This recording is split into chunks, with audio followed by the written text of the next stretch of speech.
All right, what's going on, fam? I hope you're having a great and blessed day. Today, I wanted to give you my review of Chizuru after putting about roughly 15 to 20 hours into this combatant. Initially, I was going to do an early first impressions, but I realized quickly that this character is a little more technical, a little more nuanced than Yuki, and I didn't want to do her disservice. I wanted to make sure I spent a decent amount of time with her to get a pretty good understanding of her deck, her build, her mechanic, what she wants to do, and the type of teammate she wants to have. So I do hope you enjoyed today's video and appreciate that. If you do, drop a like, sub if you're new, join the FPG fam. I would love to have you stick around, especially if you get some value from today's video. Thank you guys so much for all the support. I really do appreciate it. It's been amazing, to say the least. If you want my quick and dirty, my TLDR of this character, I think she's very strong.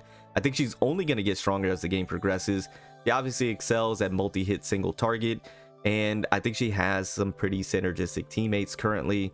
This character is a good character, especially if you want a character that has a very fun mechanic to play around with. Once again, it's a little more technical. You have to use your brain a little bit more for this one. It's not just unga bunga everywhere. You can set up some really solid plays and get some really fun decks that can have you do some pretty nutty stuff. So if all of that sounds like it's for you, this character could be for you. Now, I do have some feedback for this character and some gripes. If you want to hear those, stick around for the video. Once again, thank you guys so much for all the support. I'm going to showcase my build first, and then we'll go into my review, and I'll probably be doing the review as we go over the build. Now, first and foremost, we do have to get out the way that this little lobby screen is incredible, as well as her design and animations are all top notch. I think the devs did cook when it comes to this character's design and animations. Now, the only gripe I have when it comes to that is I was hoping during one of her animations for her skills or for her ultimate that she did unbind her arms at some point, but it's fine. Once again, the devs cooked everywhere else, so her arms being bound the whole time is fine with me. She is psionic, she is void, of course.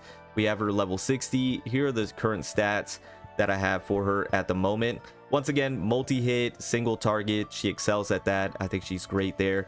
Partners, I do have her signature partner, which I do think is obviously the best in slot. And I think this partner is far and away better than Westmacott for Yuki as a comparison, right? If you're asking if this partner is a necessity, I don't think so. Albeit there aren't many good psionic partners out there. So if you were looking to snipe a signature partner for a combatant, especially if you love Chizuru, this would be the one to do it. Like for Yuki, I wouldn't recommend Westmacott, even though I use Westmacott and I think it can come in handy from time to time. I wouldn't recommend it, and I would say you could do with Lillian or others. But when it comes to Chizuru, if you really love this character, Itsuku, the partner, the signature partner, would be worth getting, in my opinion. Of course, once again, not a necessity, but worth getting for all of the reasons here, for the effects, but also for the ego skill. I think it's really solid being AoE. You can cover that basis because, of course, Chizuru being single target, so the AoE is nice. And then the Fierce Winds is really nice as well. 50% damage amount to attack cards of the assigned combatant for one turn. You can set up some really good plays with that. So I think the signature partner is solid. Not a necessity, but solid. Potential, I don't have her fully potentialed out. Working on it. I was doing the potentials and I was seeing her with minimal investment, and I saw the potential, no pun intended, of Chizuru. I knew she was going to be a strong character, right? Once you start getting everything together, she starts to really perform. So once I get this fully maxed out, she's gonna be really solid. Now, in my opinion, what you should be going for is obviously the straight path up to here.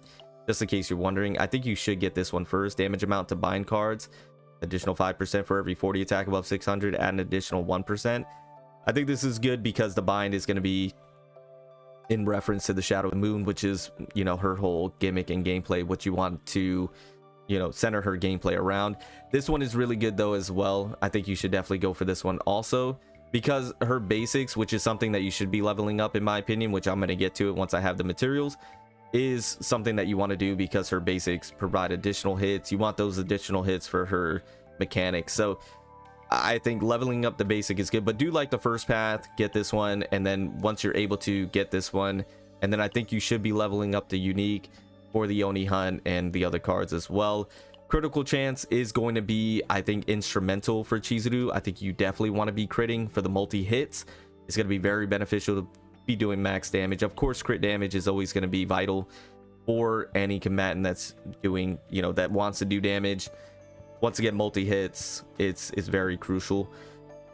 I mentioned the unique. You definitely want to do the unique, and then the basic. I think you should 10 out of 10 these if you can, right? This one's really good. Of course, get the moon slash. It's going to be doing more damage and things of that nature. So with that being said, we're going to go ahead and move over to the memory fragments. Right now I'm just running the 222. I'm going to be honest with you. I think this performs. I just haven't had the resources to go ahead and farm the new set. I do like the new set. I think the new set is viable, maybe best in slot. I haven't tested it yet, but I think the 222 is going to be a very solid alternative, if not a very, like, they might be even when it comes to that, because you're getting 25% crit damage, 12% attack, which is what you want. And then the 2 set for the Scarab increases damage, shield, and healing of basic cards by 20%. Once again, you're going to be using her basic cards. In my opinion, I think you should be. So that is the set, and I think the set works out fine. Manifest Ego, I've talked about this before. Now I do have the E1 unlocked. I literally just did this before the video because I wanted to test it out. Every testing that I've been doing for the 15 to 20 hours up until this point has been her at E0, so I haven't had any dupes unlocked, but I've been having this E1 just waiting in the wing, and then I wanted to use it. E1 is solid, E2 is solid as well. I think that's the sweet spot. I talked about that before. Everything else from there is just highlights, in my opinion, and not a necessity. I don't think any dupes are a necessity for her. Like I mentioned, I've been using her at E0 and she's been performing. But if you were to go for dupes, I think E2 is the sweet spot to go ahead and stop at if you were going to invest into Chizuru at that point. Save data, I've gotten some decent ones, but I haven't gotten the perfect one that I want. This is the one that I've been using probably the most. I did go ahead and put the 9er on her because of the multi-hits, and it does good damage. I do have duplicated or replicated Oni Hunt twice here, and then I have the Tsukiyomi. I have one with the skill. It's interesting that I have 2 different ones. I have one with the skill where it gives you 2 hits on Shadow of the Moon and Shadow of the Moon Plus. I think this is really good. And then I have the upgrade one where when the attack card of this unit is used, you get 2 Will-O-Wisp. I think this is a really good one as well. Now I have a plan for both of these specifically, and you'll see that hopefully whenever RNG is on my side, you'll see that. And then I have 2 divine karmic flames, which I think are pretty good. Once again, I was playing around with different builds. I have this one right here where I have triple divine karmic flames, which I don't know why they keep giving me karmic flames like that, but they are. And then I have this one right here where I have divine Oni Hunt, divine bound, 2 Tsukiyomis, 3 Tsukiyomis, excuse me, karmic flame. This one's pretty good. Now I will say, oh, I have forbidden here as well. Now what I will say is that me personally, and you can let me know in the comments down below, I'm just not a huge fan of Bound at Dusk. I'm gonna be honest, not a huge fan of this card just because of the inhibit. I know it can be good and you can use it for certain situations and it reduces the cost, but I'm just not a huge fan. It is what it is. So a lot of times I try and just remove that one if I can. As you can see, I've done that here moving forward, but you know, the one morale is good, you know, so this is a pretty decent deck right here. I do like this equipment on her, the 18% attack just in just flat, and then on Ravage decrease stress ally by 1. That is what it is, but I do like that equipment on her. But I've been testing out different equipment to see how they work. I do like super conductive on her as well, but I'm sure, you know, there's probably better ones that I could put, like the weakened or the vulnerable one. So that is the current deck that I've been working with. I've had other ones, I deleted them. I'm trying to keep her deck or save data kind of thin so I don't get cluttered. But anyways, that's her stats. That's my current Chizuru, and I think she's good. I think she's strong. Now I've been pairing her with a lot of different teams. Obviously one of her best, if not her best teammate, is Tressa. I think Tressa is incredibly good with her. Nia is surprisingly good as well, just for the draw, being able to get a lot of cards.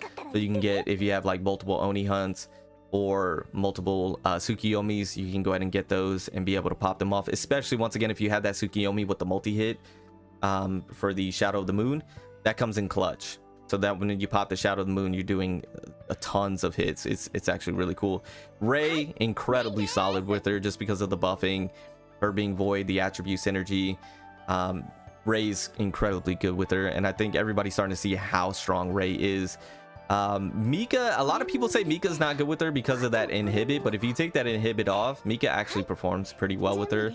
For the sustain, of course, with the AP, The other one I did want to go ahead and mention is Yuki. A lot of people were thinking, why is Yuki there, when they were doing their showcase with the devs. I think Yuki's solid with her. Now, the only problem that I have is that when you do the upgrade where you can get the additional attacks, so if we go over to save data really quickly, for the freezing blade, when you get this upgrade and you can do 90% damage to all enemies as a follow-up, that unfortunately does not count as a will-o-wisp.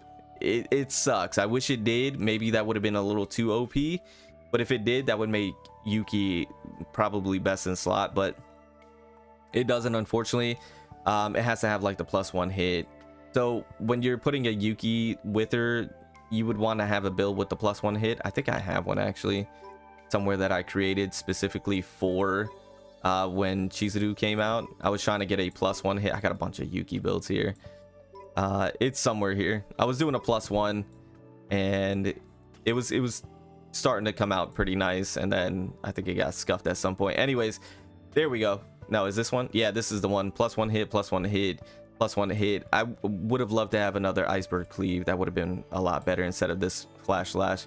Anyways, I think Yuki's incredibly good with her. I think Renoa with the dirge bullets is solid as well. Rin is going to be a fantastic partner because of the multi-hits. Once again, she's able to do that with the +1s. Luke's stonks are just rising at this point. they're skyrocketing. Luke is fantastic with her as well. I know there's some sneaky K-Ron comps that can happen, some Meilin of course, or Leia's. She has a lot of good partners, man. She does. Cassius of course, Selena. She's pretty flexible. Pretty flexible. But once again, I think there's going to be a specific multi-hit character that's going to come out down the road, and I think that's going to be best in slot at some point in time, and then really make Chizuru stand out. As far as how she's performing in all the game modes, she's performing in all of them really well. I think this character is good. She's just, once again, a little more technical, a little more nuanced. You can't just unga bunga with this character. You have to make sure you're getting the right plays. But I also think, like with most characters, her deck is going to be super important to get the right one. I don't have the right one yet, and I'm working on it. It's just, for some reason, her getting the right cards for her has been incredibly difficult. I've been doing so many runs, and I just haven't gotten the right drops. But I think having the correct deck is going to be very vital when it comes to this character. And you want to make sure that you're grinding to ensure that. But she's a really good character. She is, just to reiterate, a really good character. If you like her, I think you should go for her. I'm gonna do a separate video probably on if you should go for Yuki or her or save. They'll be on the lookout for that. But anyways, I think this video is long enough. That's my current review. I think she's solid. So let me know your thoughts and opinions down in the comments below, and I'll see you all in the next one. Remember to stand out, be different, have fun, go further beyond in everything that you do. My name's Cody. Call me further. I'll see you all next one. Bye, guys.